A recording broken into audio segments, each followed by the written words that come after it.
Okay, your roll. All right, my name is Matthew Ayers. I'm interviewing Mr. Sam Dunn. We are at the NECIC building. It's 199 North Main Street. The date is February 17th, Thursday, and the time is 3:10. Mr. Dunn. Sam, were you born in Mansfield? Yes, July 12th, 1949. 1949. Where at? In the hospital, or Sure. I was born in, it was called at that time Mansfield General. I actually lived on a place called 266 Crystal Springs, the last street going up north. Why did your family come to Mansfield? Basically, I'm not sure, but Mom came, my dad, well, I do know why my dad came, because a lot of people that live on Crystal Springs are from Stone Mountain, Georgia, and they sent word back to Georgia that they were hiring at the steel mill, so my dad came here to work at the steel mill. My mom came because her would be her father, which would be my grandfather, sent for her, my grandmother, which is his daughter, and her brother, and they came to Mansfield. Were they both from the same town in Georgia? Or? No, my mother's from Tennessee, Knoxville, Tennessee. Do you remember what year that was at all when they came here? No, back when I was coming up, you didn't ask certain things. You didn't ever ask them the year they came, and you never asked your dad how much he made. Never. Now, I may ask, what was the deal about asking people what year they came? Certain things that there was just you weren't allowed as young people to. You weren't privileged to it, and they didn't bring it up. Do you have any brothers or sisters? Yes, I have two brothers, John Dunn and Aaron Eccles. I have one brother, but one person in my family is still alive. That's my oldest brother, which is only 11 months difference. What was life like in your family growing up? Well, one of the things, I can tell you that we were on welfare when I was coming up. It was called AIDS for Dependent Children. Back then it was called AIDS. My dad actually and my mom got divorced when I was 4 years old, so I don't remember a lot about Dad other than we were required to work for my dad when we got older.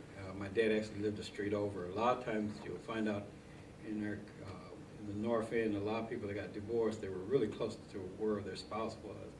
So my dad actually lived a street over, and we saw my dad every day. But when we were I think four and five, my mom actually divorced. We were staying at my grandmother's on Bowman, which is now Jones Batasia. 823 North Bowman is actually my grandmother's house. That's where the house was. You asked me how was it? Yeah, how was it? Well, being a mom, and my mom remarried to my other brother's father, we did not know what we say is poor. We didn't know that. We just knew we had, one of the agencies gave us a refrigerator, and my brother and I used to go in and go, whoops, water again, and we shut the refrigerator. But that was normal in the neighborhood. There, a lot of people did not have, things, and so you didn't know it. I mean, as long as you were happy, you could go outside. And I think you've heard it before. We had fruit trees, we had grapes. In fact, I sold grapes off my mother's. My grandmother had chickens, and we had everything. You just didn't have money, but you had everything. And the other thing in the community, the reason you didn't know it, everybody kind of helped each other. I mean, if you were out of sugar, you could go to another lawyer's, and actually they would give you some sugar. We were closer to, actually people were closer then. So where did your parents work? I know you said they were divorced, but... My dad worked at the steel mill until my dad is kind of like his son. My dad worked there for a little while. One day he got an overtime check. He walked out of the steel mill and never went back and got his paycheck or anything. In fact, all three of us, my dad worked there, four of us. My uncle worked there, and my uncle, my brother, and all of us, none of us actually ever left out of there, stayed that long in the steel mill. My dad walked off the steel mill, became self-employed. He hauled scrap metal all of his life, up until he actually passed away. Yeah. Mom did what they call domestic work. They worked in people's homes and things like that. I don't remember Mom actually working because my mom was always in the house, so I could never tell, when Mom was gone. And plus, by us staying with our grandmother, it was hard to tell if when Mom wasn't there because my grandmother took care of us too. And then for a while, once my mom remarried, we lived on a place called the Company Line. And all I can remember is looking out the front door. I don't remember anything about that. And then eventually my grandfather was still alive, would be my great-grandfather. And he had this thing about, he always kept money. And so he bought my mother a house and he bought my grandmother a house. And even though it was only it was a small house, a 3-bedroom, we took families in. In fact, there's some of the families here in Mansfield that actually stayed with us. That's how you were able to support your mortgages, things like that. You talked a little bit about the steel mill. You mentioned how a lot of your family worked there. Do you have any memories of that? Do you remember any stories your dad telling you, your uncle telling you about it? I remember my uncle telling us more about it. I had 2 uncles work there, one on my dad's side and one on my mother's side. My dad's uncle said, steel mill, sounds hard, is hard, goodbye. And he went to Flint, Michigan to work in the auto industry. My other uncle on my mom's side was killed in the steel mill. The molten steel fell down on him and burning. Oh man, do you remember what year that was at all? Or? No, in fact, I had never seen a picture of my uncle. I had never seen a picture until we had Black History in Othniel Davis. And I asked him, I said, who is this Charles Cowman? Because I knew his name, but I never met him. And he said, that's your uncle. That's the first time in my life I'd ever seen a picture. A lot of people didn't have cameras, because I can remember when Mom first got her first camera, we weren't allowed to touch it. In fact, it was still in the house when, we'll talk about that when my mom got killed in the house. The house actually burned up with my mom. Do you have any memories yourself of the steel mill? Anything that was, Yeah. for the times that were going on that was big? My grandmother, I can remember the steel mill in the wintertime, the sky would turn orange. It was called blast furnaces. And I remember my grandmother always, when we made, one of the things, like I said, you never knew you were poor because we made ice cream. And when you had to get up when the snow was, real early because they would have the blast furnace and the impurities coming out of the furnace would land in the snow, so we had to get up real early. You put dish pans out in there, and then your grandmother would make ice cream. And they always had big dinners and things. That's why I said you didn't know you were poor, because you didn't know that they were born from here and doing different things, but they made sure you were fed real early. I also remember, and I have some of them somewhere, it's called Dillmore's. During the time, I remember, I guess when my dad was paying child support, the steel mill had what they call Dillmore's. They ran out of money and they couldn't pay people. So they had these little coins that you could use. There used to be a store called Frank's. It's now the Sons of Herman, I think it's Sons of Herman. That used to be a grocery store. And you would take this Dillmore in there and you use that instead of money. The steel mill had its own money. So I do remember that. I do remember seeing that the majority of the people on our street walked to work. I remember when they used to sound the whistle that somebody had gotten killed or burnt to death, I do remember things like that. And I remember them having buses where they used to go south. I didn't know that at the time. You'd see all these men come up, and they were coming up where I found out later on out of the south. Stillman had its own little brown-looking little beige buses and things. They would go throughout the communities wherever they went, and it would bring workers up. All right, let's backtrack a little bit. Where did you go to school growing up? Crevlin School, which is now O.C. Hill. I went to Sherman. I actually went to Springmill for a little while, too. Went to Mansfield Senior High, too. I graduated in 1967. So some of the elementary schools, were they segregated then when you were growing up? Yes. Were they?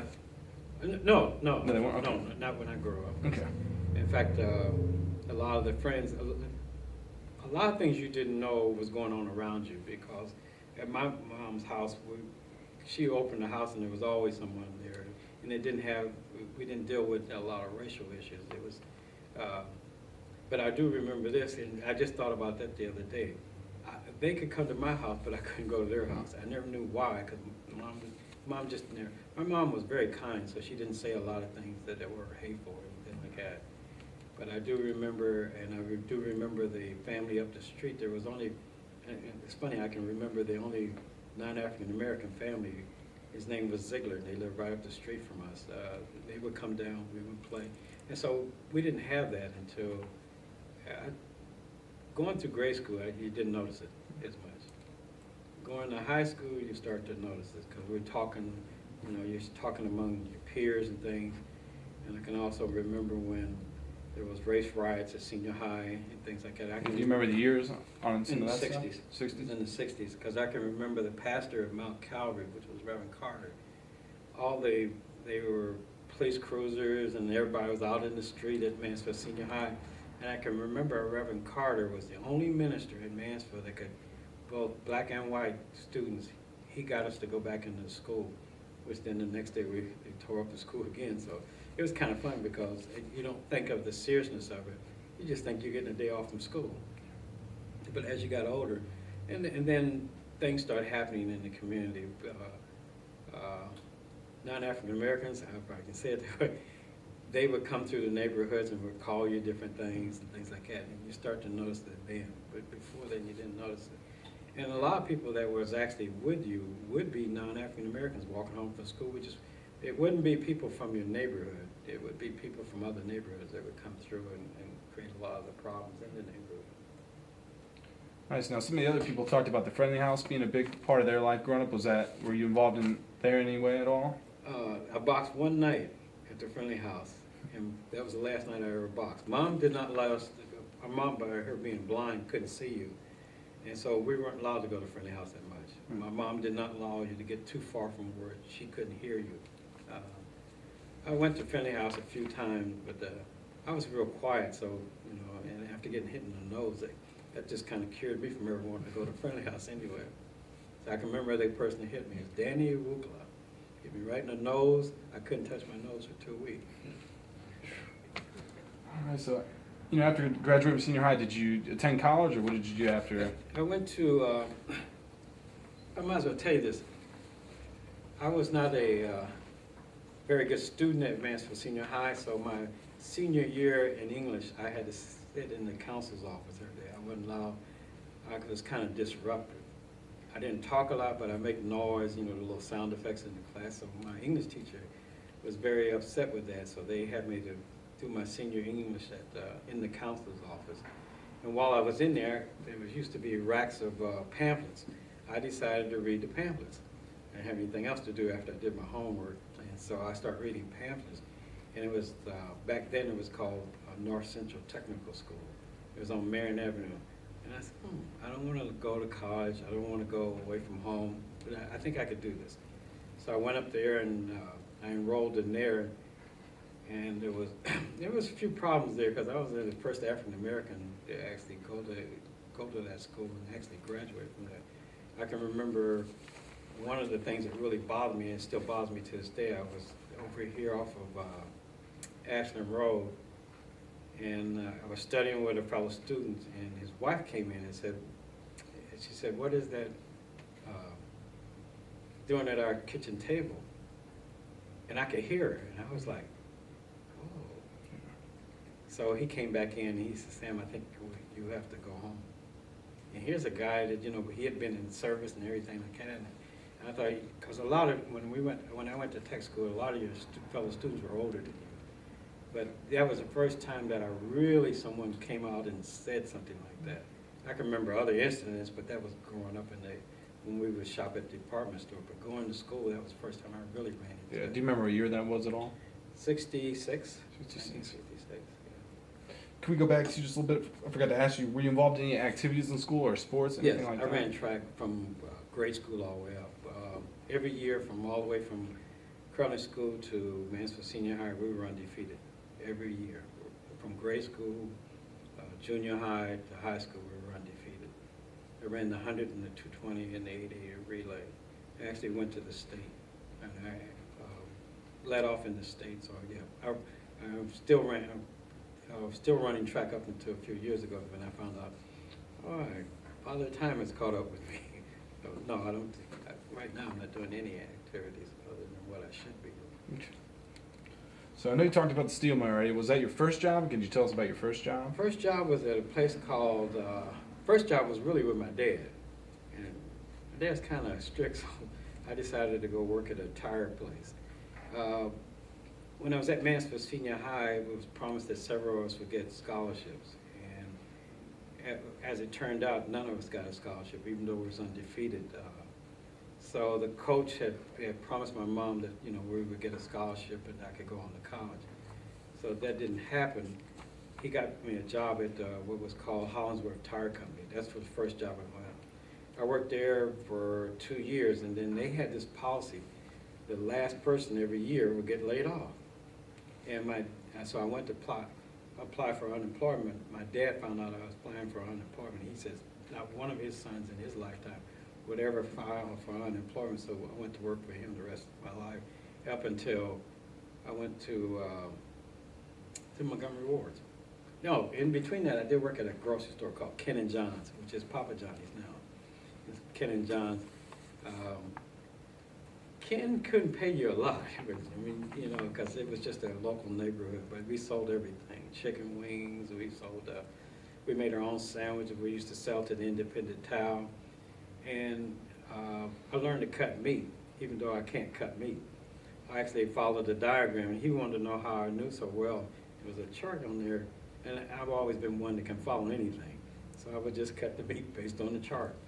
And I stayed there up until I started at the tech school. And at the tech school, but part of your education is you have to be placed in a job. And that's when I went to Montgomery Ward's. And do you remember a year that was when you started Montgomery Ward's? 1968. 68. Yeah, 68. And what was your position when you started out there? I worked in, I was a janitor. Now, Montgomery Ward's at first was not the most friendly person, and being a person of color, even though I went to school for management, you were not going to step right into management. So I worked as the janitor, and then I worked in bras and girdles, and then also in the paint department. I'd work anywhere that there was hours or anything like that. And a person actually gave me my break at Montgomery Ward's. When he retired, he requested that I become the manager of the paint department. And from there, I went into a lot of different positions. As far as regional trainer, I went all the way to Chicago working for Montgomery Ward's for 31 and a half years. So how long did you end up staying then? Montgomery Ward's? 31 and a half years. Okay, that was the Yes. long you were there, okay. I would have retired in 2003, but they went under. And from there, I ran the paint department, TVs and stereo, H&R. I was HR regional trainer. I used to open Montgomery Ward stores throughout this part of Ohio, Kentucky, West Virginia, a lot of places in Davenport, Iowa. You worked in Davenport, Iowa. And then, so I just worked my way up. They had an in-store training program for those that didn't go on to college. You could get college credits by working your way up into store management. So that's what I did. All right, so what was your neighborhood like when you were growing up? The neighborhood was mainly African Americans.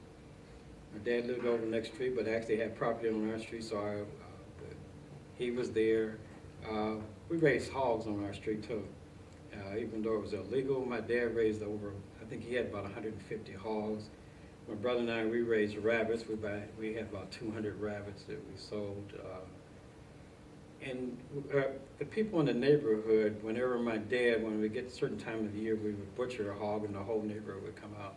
They'd get some part of that hog. And they had a thing that some would get the lard, some would get we had some stores on our street, little grocery stores. That was called Mr. Butler's grocery store. And mainly the people on your street, you just grew up with them. A lot of them were your relatives. Like the Jordans is actually, Bishop Jordan here in Mansfield is actually our cousins. And a lot of times you had to be careful too. The little girl you like might be your cousin. So yeah, it was just more of a family type of atmosphere, and on our street in particular. There was some of everything on our street. We just couldn't name it, dude. Yeah, we had a goat for a while on the street. until we gave it to the neighbor because he kept running away. My dad had a lot of dogs. He had 36 dogs. We had a kennel. But, by him being self-employed, he had this thing about dogs. We would sometimes go to the dog pound. My dad would buy every dog in there. He could not stand to see a dog in a pen, even though he's going to couldn't leave that pen.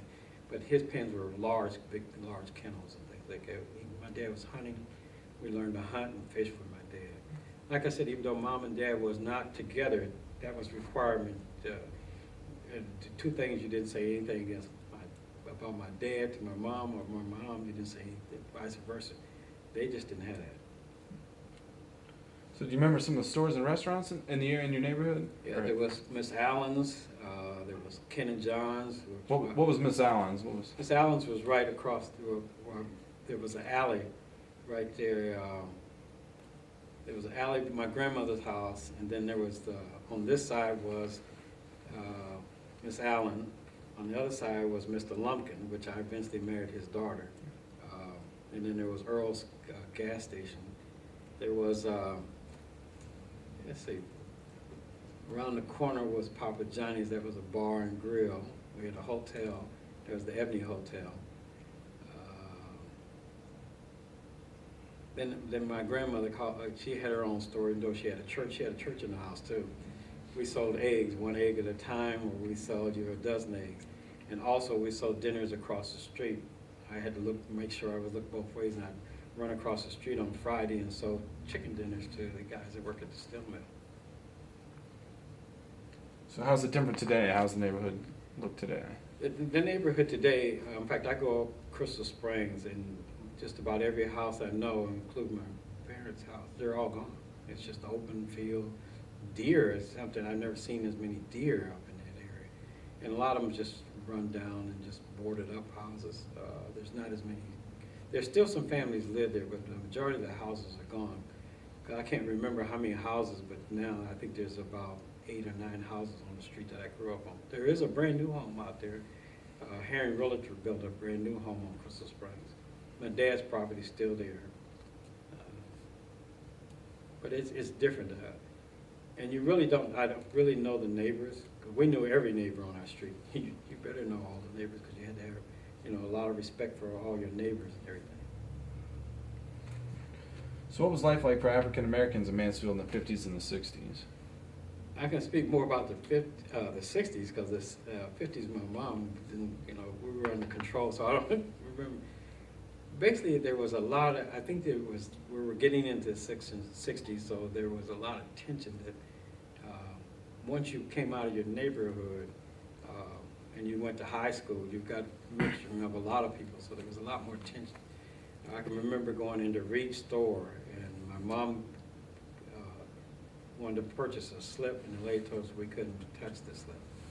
She told us if we touched the slip, no decent white person would buy that.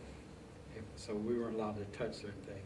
And I can remember I told my mom from that day on, I'll never buy nothing at Reed's department store, in which I did. I bought one thing and eventually took it back when I got older. So there was that, and you knew as you got older there was starting to be some difference that I think your family protected you from a lot of that, because you stayed within your neighborhood. You had everything in your neighborhood. I can remember going to senior high and wanting to play baseball, and the lady told us that we weren't allowed on the team. I remember that. And I remember it took until I got in my senior year for Melvin McCoy and a few of the other ones finally got on senior high. Senior high's team was that way too. But we just didn't play. We ran track and played football and basketball, but a lot of the other sports we didn't.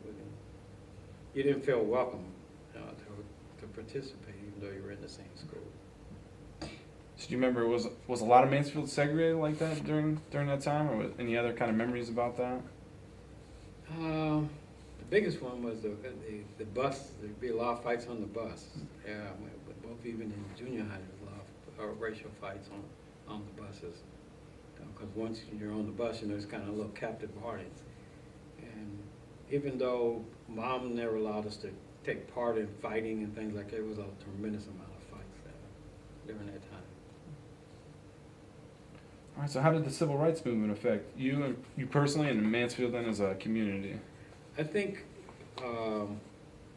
it's made it good, it's made it bad in some ways. One of the ways I think it's made it bad is because now you don't have little local grocery stores, you don't have people, trying to be entrepreneurs.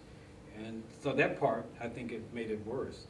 But as far as the opportunities weren't there either. I see there's more opportunities now, but and now the economy is dictating a lot of the opportunities. It's hard for everyone. But back then, it's just certain jobs. Like I'll go back to Montgomery Wards. I was told that I would never be able to work any area other than hardware. You had to work in the back end of the store. The only person that kept encouraging me was a lady that went to our church. She ran the elevator at the downtown when she was transferred out there.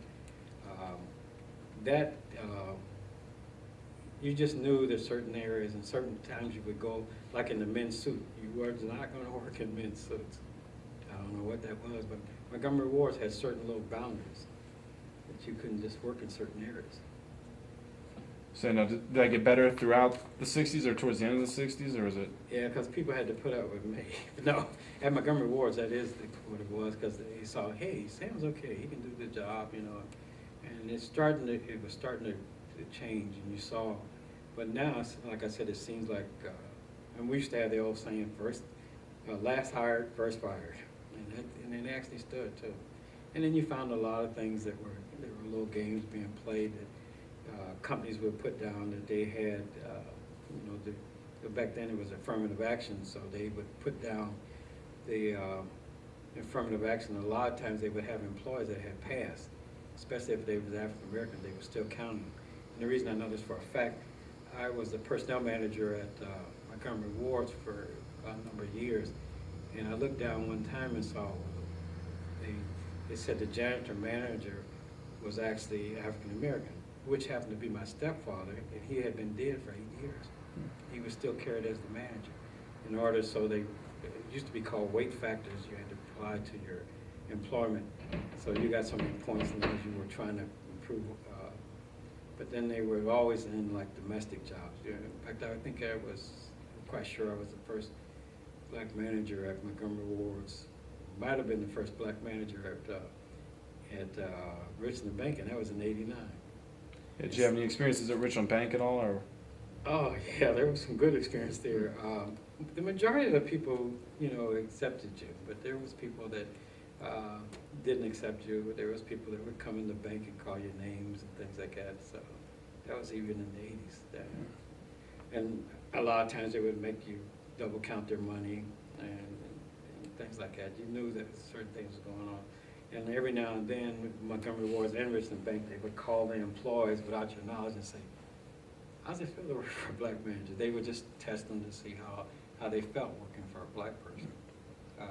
And the one girl that worked for me, which turned out to be one of my best employees, she said that if her grandmother was alive, she had to walk off the day I was actually made manager. And I was like, whoa. Yeah. So I made an effort.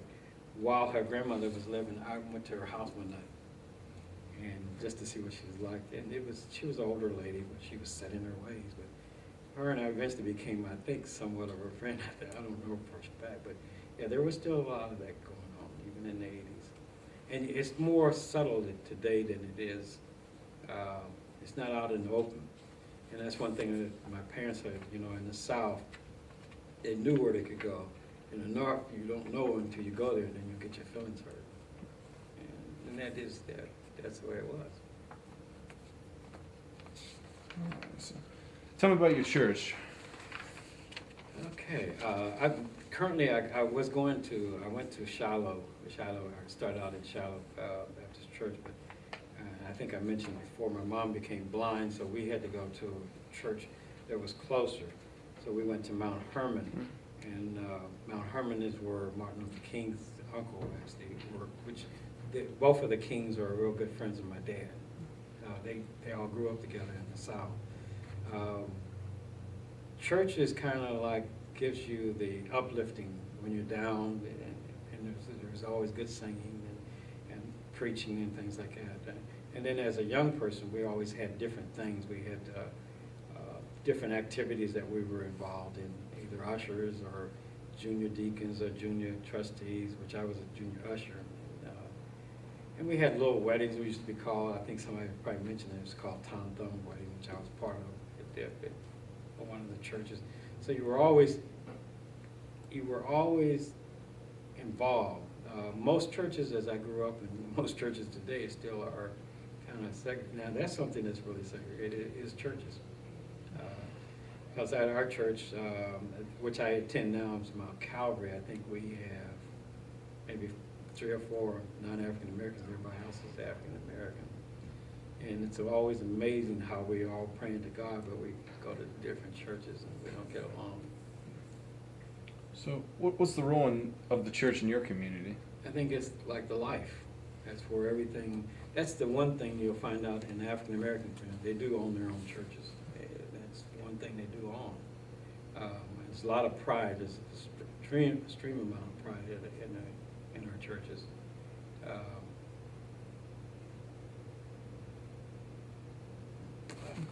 Sorry. That's all right.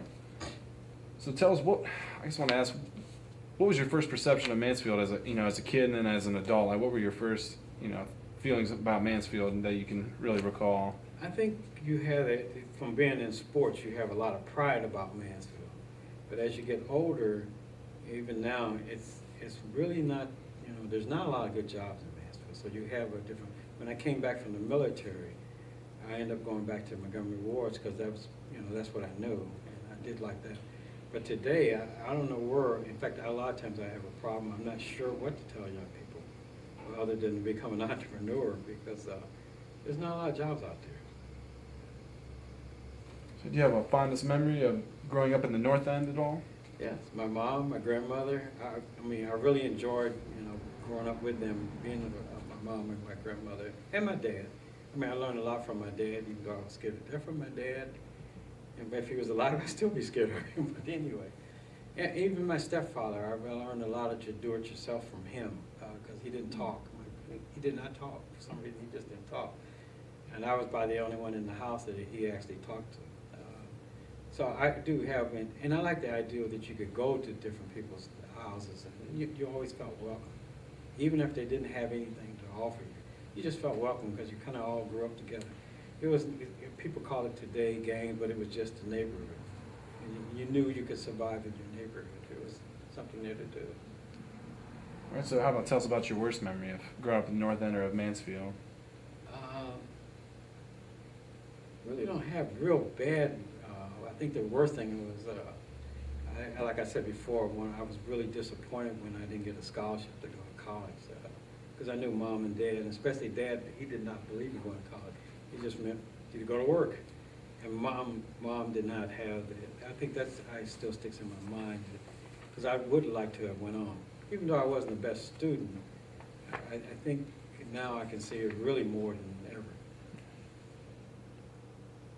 All right, is there anything else you'd like to talk about, or anything you'd like to add that we haven't covered? No, I think, like I said, I think now in Mansfield, it's time for all of us, kind of, regardless of who you are, to start coming together to work, because it's all we have. There's no big steel mill, there's no large employment at General Motors, so it's going to take all of us, and it's going to take a lot more going back into being entrepreneurs. So that's the one thing that cuts across all barriers. Is trying to feed your family. So I see a lot of young people that need to actually probably get involved in being entrepreneurs. A lot more than is ever needed. Julie. Yeah, Sam, you mentioned that when you went to NCTC, that it was on Marion Avenue at the time? Yes. Whereabouts on Marion Avenue was it? There's a pizza place across the street. It's called, what is that called? I used to do their banking for them. There's a little pizza place on Marion Avenue as you're going out. It's actually a medical clinic or something there now on Marion Avenue. You know where, I can think of, what's it called, the Fox Inn or Red come Fox? back, yeah, Red Fox. You come back and go on the opposite side. There's some kind of medical thing there. That's actually the tech school. Oh, okay. Mansfield I think it's Tech like a neurology? Yes. The neurology? Brown building? looking, Okay. dark brown building. Oh, really? Yeah. I had that's no the tech idea. school.